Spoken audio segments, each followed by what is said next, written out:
Showbiz fanatics, Buboy Villar. Ano nga ba ang dahilan kung bakit napahagulgol ang isang buboy? Ano nang kaya ang estado niya sa tahanang pinakamasaya at ano naman ba ang estado ng kanyang noontime program na ito? Ang lahat ng yan. Before that, if you haven't subscribed yet to my YouTube channel, please don't forget to like, share, and subscribe at i-hit mo na rin ang notification bell for more showbiz updates. And please don't forget to hit all para ikaw ang unang-unang makakapanood sa lahat ng ating mga updates. Bago tayo magpatuloy, of course, nais kong i-shoutout at pasalamatan ang lahat ng mga legit na nagmamahal at sumusubaybay sa lahat po ng ating po mga updates. Salamat po mga legit Dover Cats.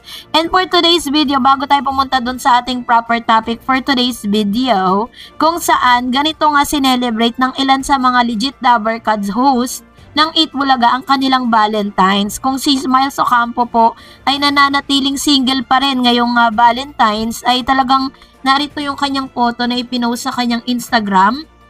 Ganon din naman itong si Atasha Mulak ay nag-post din sa kanyang official Instagram stories kung saan ay nasurpresa po siya mula sa mga fanay niya, mga fans na nagpadala ng regalo para sa happy or for giving them a warm greetings sa Valentine's Day. Ayan, ipinost niya po yan sa kanyang official Instagram account na talaga namang talagang ikinatuwa ng kanyang puso kasi first time niyang mararanasan na makatanggap ng mga gift coming from the fans.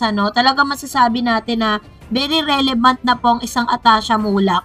At kung mapapansin niyo lagi siyang laman ng balita, lalo na po sa online news. Katulad po ng kanyang ama na si Aga Mulak, halos lahat ata ng mga content creator iniikot niya for the interview. And of course, itong si si Miss Maine Mendoza, kasama niya kanyang mga in-laws, ang kanyang husband, and yung kanyang in-laws na si Sylvia Sanchez at si Mr. Art, Yan, ganyan niya po sinelebrate. And of course, eto na nga yung topic natin for today's video. Sa isang Facebook page po ng Kapamilya Scoop ay meron po dong isang news kahapon na kumakalat ngayon sa online news. At pag pinagtagmi-tagmi natin yung mga balita, syempre bago tayo magbigay ng news sa inyo, nagbabasa tayo ng mga online news na pwede nating i-connect sa mga nangyayari ngayon. Sabi dyan, napabalitaan di umano na ang It's Showtime ang matatapos na ang kontrata sa GTV, ililipat di umano sa GMA Network main channel this year 2024. So which means kung ililipat po, kung may katotohanan po itong balitang ito, na ililipat na po, na ito po ay lilipat na ng stasyon, kumbaga lilipat na siya, doon siya sa main channel ng GMA7, may itsipwera, mawawala na po ng pwesto ang tahanang pinakamasaya. Hindi kaya totoo yung mga nagkakalat ngayon ng mga balita na tila baga dahil po si Buboy ay nasa ibang bansa ngayon, kasama niya po si Glyza at saka si Kokoy De Santos, Sinabi nga napapalitan daw ba sila sa tahanang pinakamasaya. So, parang ito ata yung dahilan kung bakit napapahagulgol itong si Mr. Buboy kasi parang hindi niya naaabutan, kasi nasa ibang bansa siya kaya po hindi siya nakakapag-taping ng TP or tahanang pinakamasaya dahil may taping po sila doon ng Running Man. If I'm not mistaken, Running Man Philippines na kinabibilangan ni Glyza De Castro, Micael Daes, Buboy Villar, Kokoy De Santos, Lexi Gonzalez at Angel Guardian. Hindi nila kasama ang ilan sa mga katulad si Ruro Madrid na nagpapagaling dahil nagkaroon po yun ng sakit dati dahil po doon nagkaroon siya ng, if I'm not mistaken, that is na-hospital po siya during that time, And yun po yung napapabalita na tumatanggap na daw hindi umano ng mga racket ang ilan sa mga host na napapabilang sa TV dahil may umuugong na balita at mga konbo na naglalabasan sa Facebook at sa social media na hanggang July na lang daw di umano ang tahanang pinakamasaya na maaaring palitan na daw po sila ng nito pong nasabing It's Showtime. Kasi ako naman nagtataka at medyo nagkakaroon ako ng double thinking about it kasi ang black time agreement kasi ng tape ay matatapos hanggang December 2024. So parang yung sinasabi po ng ilan sa mga konbo na naglalabasan ngayon sa social media na hanggang July, hindi po yun sure. Kasi nga hanggang December pa po sila .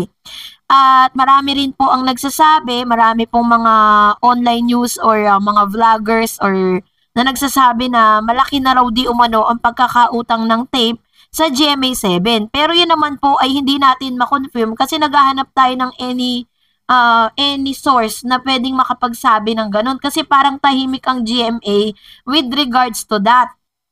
At wala rin naman po silang pahiwatig kung talagang i-renew pa nila ng ito pong TP or Tahanang Pinakamasaya. Tapos sinasabi pa ng ilan sa mga Facebook page katulad ng Kapamilya Scoop na ang It's Showtime ay magiging isa sa mga noontime program. Kasi kung tutuusin naman talaga, matapos magpalit, 'di ba, ng title ang TP or Tahanang Pinakamasaya, hindi na po sila nakapag-usapan, ano? Ito po yung combo na yun, sabi diyan. Hi guys, update ko lang kayo base po sa usap-usapan sa compound ng GMA. Baka hanggang July na lang ang Tahanang Pinakamasaya at papalitan na ito ng It's Showtime kung saan inilalatag na ang posibleng kontrata at malaki na ang utang ng tape sa GMA Network. Yun po yung ilan sa mga kadahilanan. So kahit ako po bilang isang businessman, pag ganun po kalaki na yung utang, pagbibigyan mo pa ba, 'di ba? Kaysa naman madagdagan pa yung utang nila. At ang dami pa pong problemang kinaharap ngayon ng tape, no? Meron pa silang kailangan bayaran, doon po sa isang pamimeke, doon po sa signature sa Dakak Resort sa Dapitan, ano? So, yun pa yung mga problemang kinaharap nila. Kaya abangan natin, if it is true until July na lang sila, kung It's Showtime ba, kasi tinitignan ko rin po yung mga statement ni Vice Ganda, kung totoo nga or kasi ano niya, mababanggit niya yan during the It's Showtime para may confirmation tayo. Once na nakuha na natin yung confirmation, ihahatid natin sa inyo ng mas mabilis. Dahil dyan, narito naman ang ilan sa mga komentong napili po natin mula naman sa mga legit viewers and subscribers po natin na lagi pong nakaabang. Unahin po natin ang komento na nanggaling po kay Binyan City, Laguna.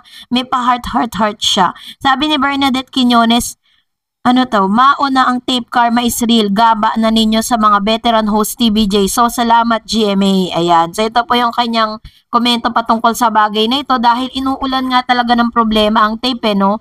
Parang feeling ko parang parang hindi sila nilulubayan ng problema. Napakarami. Kumbaga unti-unti naglalabasan lahat. Kaya talagang asahan natin talaga na hintayin natin na kung ano ba talaga yung mangyayari, no?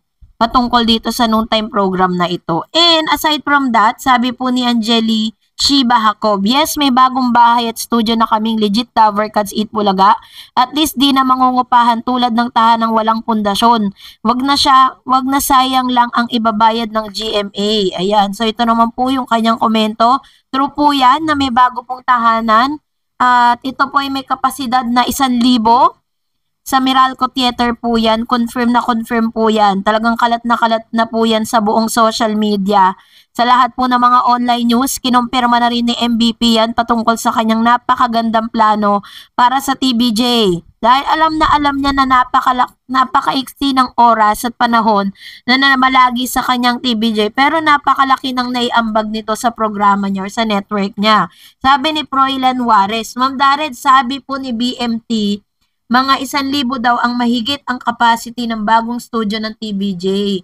Yon, ito po yung sinabi ni Batang Maynila Toits na 1,000 nga daw po ang kapasidad. And nung mabasa ko naman po dito sa bandera, sabi siguro nagkamali lang sila ng typographical error lang yon. Kaya po nasabi nila yon na 200 to 300, napakakunti naman nun.